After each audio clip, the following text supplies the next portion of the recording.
olwaleero nina abayimbi basatu, nina Spice Dana, nina Rose kosa nono Kalale Kasita era nga gwentandise naye munnanga ate video yino kakati no leero abayiyemu wali kidansolo abadde aludde munnanga ate okuleeta dansolo era nga wuuno alisa oluyimba Fata era nga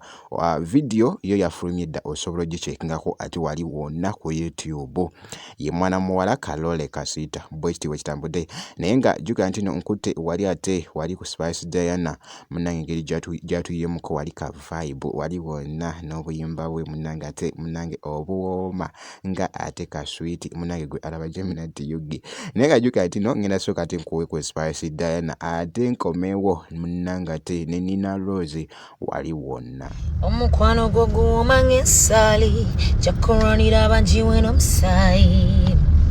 kululotse biruma yadde n'abangi bolabiyo siri regula oba nkuwe kagati tonwisanze njagala mukwano kati oba nkulaba orenkya ya ready boy you know I'm ready hey. Kakati jjukira mbeera munnanga ate nkukomeezaawo naye nga akatambi ke kukomerezaawo munnanga ate ke ka Nina Rose naye nga ali mutu wamu ku wali ka vibe akotya